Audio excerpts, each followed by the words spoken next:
안녕하세요. 심영섭입니다. 제 개인적으로 2020년 베스트 10 영화 중 1위는요. 바로 영화 마틴 에덴이었는데요.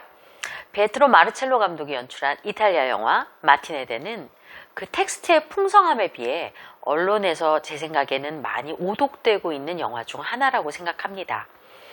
많은 사람들이 이 영화가 계급과 사랑의 문제를 다루고 있고 그 계급의 사다리를 타려다 좌절한 한 남자의 이야기라는 관점에서 해석을 많이 하는데요. 과연 그럴까요? 2020년 개인적인 베스트 외국 영화 바로 마틴 에덴을 살펴보려고 합니다. 먼저 이 영화를 기존의 리뷰에서 많이 언급되고 있는 사랑과 계급의 관점에서 먼저 살펴볼게요. 줄거리는 다음과 같습니다. 20세기 중반 이탈리아 나폴리, 건장하고 잘생긴 선원 마틴 에덴은 어느 날 부둣가에서 한 청년을 구해줍니다. 그리고 그의 집에 초대를 받죠. 그곳은 어마어마한 부잣집이었고요. 또 상류층 여자 엘레나가 살고 있는 곳이기도 합니다. 그녀를 만나 첫눈에 사랑에 빠진 마틴은 오직 그녀처럼 되기 위해 굶주린 듯 책을 탄독하기 시작합니다. 그리고 마침내 작가가 되기로 결심하죠. 엘레나의 집안에서는 이런 두 사람을 반대하고 마틴 에덴은 작가가 되기 위해 홀로 외딴 곳에서 글을 쓰기 시작합니다.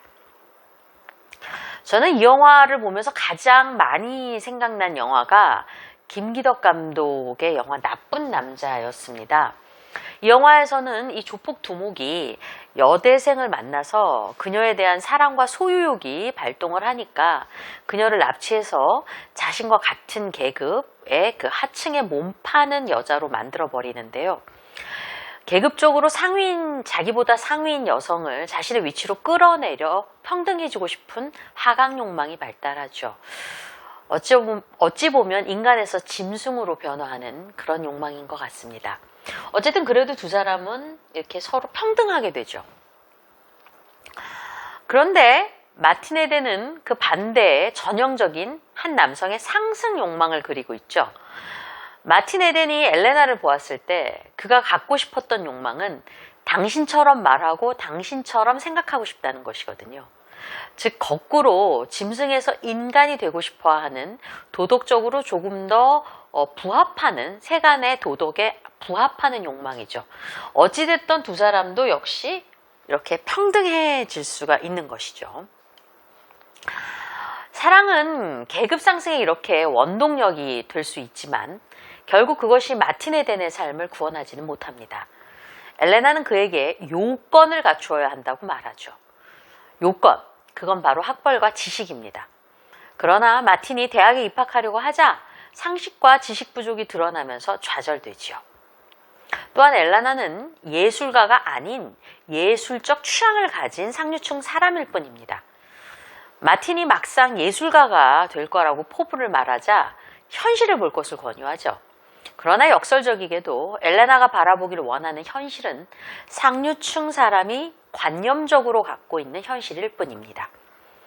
그녀는 마틴에게 일개 사환에서 회계사가 된 다른 남자 가르줄로에 관한 이야기를 합니다.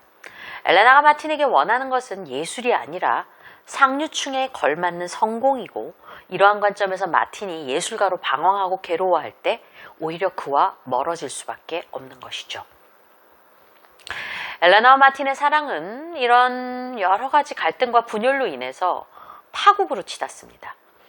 마틴은 결국 작가로 성공하지만 엘레나와의 로맨스는 비극으로 끝이 나죠. 그가 성공하자 그의 곁에 되돌아오려는 엘레나. 그러나 그에겐 더 이상 엘레나의 후광 효과는 존재하지 않습니다. 그토록 원하던 상류사회의 일원이자 예술가가 되었지만 마틴은 피폐하고 피곤해 보입니다. 공부를 열심히 하면 남편의 얼굴이 바뀐다는 그런 슬로건이 있죠. 예, 이렇게 사랑은 자기 개발에 관한 동기를 불러일으킵니다. 하지만 이 영화에서 계급적 상승은 구원이 아니라 공허감만 낳죠. 사랑과 계급의 주제는 이 영화의 원작인 이 잭 런던의 마틴 에덴이라는 소설도 똑같이 취급하고 있는 내용입니다. 계급의 문제가 단지 교육, 계몽주의만으로 해결될 수 없다는 비관적인 인식. 그러나 영화는 이 원작에서 한 발자국 더 나갑니다. 영화의 두 번째 중요한 질문은 예술은 개인의 소유여야 하는가?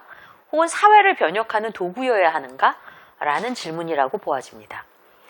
마틴이 예술가로서 서기 위해서 그는 여러 가지 예술가들이 경험하는 그 전형적인 운명의 고뇌에 부딪히게 됩니다. 마틴이 작가가 되려고 하자 생계를 책임졌던 그 매형이나 또 엘레나 가족은 그를 과대망상증 환자 취급을 합니다. 그리고 상종하려 들지 않죠. 누나는 습작한 시를 보여주니까 너무 슬프다면서 좀 가볍게 쓸 수 없느냐라고 물어봅니다. 특히 엘레나는 마틴과 함께 이 20세기 이탈리아에서 유행했던 이 사랑 영화를 보며 희망이 있어서 너무 좋다고 말도 하죠. 이러한 에피소드들은 한 예술가의 인생의 선택에 대한 질문을 던집니다. 즉 예술가는 대중적인 요구를 오로지 수용해야 하나요? 감옥 같은 현실에 추악함을 지우고 달콤한 환타지에 MSG를 양념을 뿌려야 할까요? 이 감옥 같은 현실의 추악함은 제가 말한 게 아니고요. 영화 속 대사입니다. 마틴은 이에 대해 굳건하게 자신만의 예술을 추구하려고 합니다. 그는 정확한 자기 인식이 있는 자의 존엄함이 있고요. 또 이 존엄함이 있는 자의 비극도 동시에 보여주는데요. 자기 존엄과 날카로운 현실 인식으로 스스로 일어선 그는 늙어가면서 그 열정을 소진한 채 마치 악마에게 자신의 영혼을 판 파우스트처럼 초라하고 지쳐 보이기도 합니다. 여기에 이제 새로운 인물이 등장을 하는데요. 그에게 엘레나 대신 온전히 마틴을 받아줄 여자를 찾아보라는 충고를 하는 정확한 충고죠. 그리고 또 그에게 새로운 세계로 이끄는 바로 루스 브린센덴이라고 하는 사람입니다. 사회주의 이념을 지닌 그는 마틴의 재능을 단박에 알아보는 노인이기도 합니다. 그의 인도로 사회주의 집회에서 마틴은 이렇게 연설을 하는데요. 그는 강한 노예가 다시 주인이 되는, 즉 사회주의가 부르짖는 혁명의 모순을 설파하죠. 이로 인해 하류층에게는 개인주의자로 몰리고요. 또 상류층에서는 사회주의자로 몰립니다. 이것이 바로 마틴 에덴이 다루고 있는 두 번째 주제라고 할 수가 있죠. 예술은 전적으로 판타지화된 개인의 어떤 이야기도 될 수가 없고요. 또 사회를 변혁시키는 도구로만 사용될 수 없다는 감독의 인식입니다. 그리고 이러한 주제는 영화의 첫 장면 마틴 에덴의 독백을 들어보면 더욱 뚜렷해집니다. 그는 이렇게 이야기합니다. 녹음기에 대고요. 세상은 나보다 강하다. 그 힘에 맞서 내가 가진 것은 나 자신뿐이지만 어찌 보면 그건 대단한 일이다. 다수에 눌리지 않는 한 나는 역시 하나의 힘이며 내 글의 힘으로 세상에 맞설 수 있는 한 내 힘은 가공할 만하다. 왜냐하면 감옥을 짓는 자는 자유를 쌓는 이보다 더 자신을 표현할 수 없다. 또한 마틴은 엘레나의 첫 만남에서 이렇게 거실에 놓여있는 그림을 보면서 이렇게 얘기합니다. 그림을 멀리서 보면 멋진데 가까이서 보면 죄다 얼룩이다. 일종의 사기라고요. 이는 마틴과 엘레나의 관계에 대한 복선이 되는 동시에 가장 개인적인 것이 가장 정치적인 것이며 그러나 개인, 즉 얼룩만 보게 되면 그림과 그 액자, 즉 사회를 놓치게 되는 예술의 본질을 은유하는 장면이기도 하죠. 그러나 여기까지만 이야기했다면 저는 절대 이 영화를 2020년 최고의 영화로 뽑지 않았을 겁니다. 이 영화의 두터운 충의는 또 다른 통찰의 문을 여는데요. 이 영화는 이렇게 서사와 아무 상관없는 아주 오래된 다큐처럼 보이는 흑백 영화, 필름 조각들, 또 초창기 영화들을 보여주기도 하고요. 또 틈틈이 마틴 에덴의 이 걸음마 시절부터 이 누나와 춤을 추고 있는 이 가짜 다큐죠. 어떻게 보면 이건 가짜 다큐 형식을 또 이렇게 살짝 보여줍니다. 이것은 무엇을 의미할까요? 이 영화의 세 번째 충의는 마틴을 하나의 예술로, 특히 영화 그 자체로 이해하지 못하면 도저히 풀리지 않는 내밀한 수수께끼를 갖고 있는 영화입니다. 영화 얘기로 돌아가면요, 영화 역사로. 영화는 그 태생이 거의 니켈레데온 무비라고 합니다. 즉, 뭐 한 10센트? 10원짜리 시장에서 서커스 같은 볼거리로 출생한 것입니다. 그러다 영화는 문학을 동경하지요. 바로 엘레나입니다. 예. 어떤 굉장히 뼈대 깊고 수천 년의 전통을 지닌, 그래서 편집이라는 장치를 통해서 이야기를 만들어냅니다.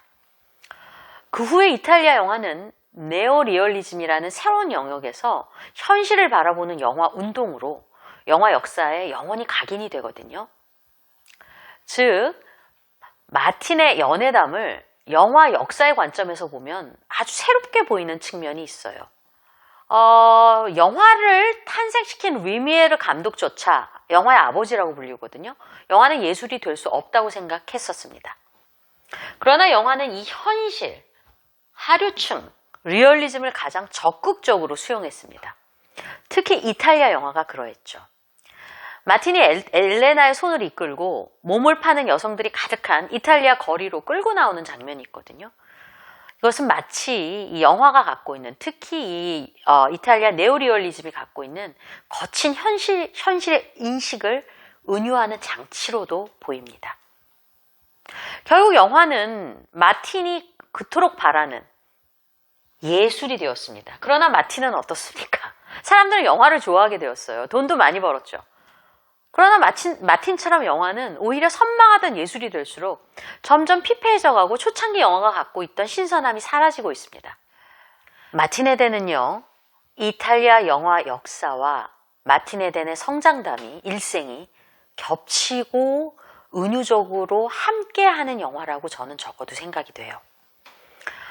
특히 엘레나와 사랑할 때 그 보이는 장면들은 그 루치아노 비스콘티라고 이탈리아 영화 역사상 굉장히 유명한 감독이 있거든요. 아주 귀족적이면서 탄미적인 영화를 만든 그 사람의 영화를 보는 것 같고요. 결국 엘레나가 입고 있었던 푸른색, 즉 고귀함과 탄미성을 상징하는 그런 색깔인 것 같은데 결국은 마틴이 그것을 갖게 되는 것이죠. 그리고 엘레나와 결별 후 또 브리센덴이 죽고 만 후 마틴의 변화, 즉 문학과 결별 후 영화의 어떤 고유성은 점점 빛을 발하는 것이죠. 즉 홀로서기를 하려던 그 영화의 고통과 또 영광의 시기가 있는 것입니다. 즉 영화는, 그러니까 이때부터 마틴은 술을 마시고 피눈물을 흘리는데 그것은 마치 영화가 자기가 누군지 몰라서 영화란 무엇이지? 라고 고뇌하는 그런 시기 같아 보입니다. 이 이후에 이제 완전히 마틴이 성공을 했을 때 제작자와 수많은 사람들의 어떤 돈벌이 수단으로, 어떤 유명한 어떤 명예의 수단으로 마틴의 작품들이 널리 읽혀질 때, 또 그것에 지쳐가는 마틴을 보면 그것이 바로 영화 세계의 현재의 본질이 아닐까? 또 이때부터 이 푸른 바다에 떠있던 범선이 이렇게 가라앉거든요. 또 세상은 브리센덴이 그 유작으로 쓴 하루살이란 그 시집을 심지어 마틴이 썼다고 오인하기까지 합니다. 결국 미국에 가자는 제작자의 압력과 이를 거부하고 바다에 뛰어드는 마틴. 이렇게 지는 석양의 해를 바라보면서 빈 바다를 향해 스스로의 힘으로 헤엄쳐 빨려 들어가는 마틴의 모습은 미국, 헐리우드에 맞서서 예술적인 자신의 원시적인 본연의 모습으로 돌아가려는, 그것을 고군분투하는 이 감독의 초상화가 어른거립니다. 연출이라는 측면에서 보면요, 마틴 에덴은 이 마틴 에덴의 서사를 보여줄 때는 마틴의 관점에서 카메라가 아주 마틴이나 엘레나의 얼굴과 밀착해 하고 그의 감정에 딱 접근하는가 하면요, 이 다양한 필름 푸티지, 옛날 영화들 필름 조각들을 보여줄 때나 이 가짜 다큐를 보여줄 때는 롱숏, 카메라가 멀리서 마틴을 담은 이 역사적 맥락, 사회적 맥락도 함께 담으려 하죠. 또한 마틴이 영화 그 자체라는 저의 해석에 맞는지 틀린지 잘 모르겠어요. 근데 저의 해석에 힘을 실어주는 장면도 있습니다. 영화 속 마틴은 이 타자기로 글로도 표현되고요. 첫 장면에서 레코드 음향과 음성으로도 표현이 되고요. 또 인쇄된 텍스트로도 표현이 되고요. 엘레나가 이 그림을 그려요. 그래서 회화로도 표현이 되고요. 또 열화된 필름 조각으로 표현됩니다. 그것은 모든 예술을 포괄하는 제7의 예술인 영화의 풍성함과 다양함을 상징하고 있는 것 같습니다. 그러나 또한 영화는 쉽게 이 타인과 세상의 그 기운을 빼앗기는 취약성도 함께 있다고 말하는 것 같아요. 저는 개인적으로 이 마틴을 지지하는 그 소박한 가족이 나와요. 마리아. 마치 마틴이 이 가족의 상징적인 남편인 것 같이도 보이는데요. 마리아 가족이나 이 부두 노동자들의 얼굴을 하나하나 담을 때나 특히 이제 한 남자가 이게 마틴하고 엘레나가 헤어질 때 이 어떤 장면이 삽입이 되냐면 어떤 남자가 가방을 들고 떠나니까 한 여자가 이렇게 울어요. 근데 이걸 클로즈업으로 보여주는 영상이 있거든요. 너무 아름다워서 탄복하지 않을 수가 없었습니다. 마틴 에덴은 진정 놀라운 2020년의 최고작입니다. 저는 적어도 그렇습니다. 여기에는 폭력과 서정성이 함께하고요. 사회와 개인의 문제가 함께하며 사랑과 계급의 이야기가 버무려져 있고요. 영화와 예술이란 무엇인가? 라는 질문도 들어있죠. 저는 이 영화의 물질성, 영화가 담고 있는 이 인간의 얼굴, 또 세상 이런 것을 담고 있는 물질성, 또 탐미적 미학 이런 것이 정말 느껴지는 영화가 바로 마틴 에덴이라는 생각을 했고요. 요약을 하자면 필름이라는 살과 피로 만든 영화다 라고 보여집니다. 2020년 해 최고의 영화 마틴 에덴. 혹시 아직도 보시지 않으신 분이 있다면요. 과연 어떤 모습인지 궁금하지 않으십니까?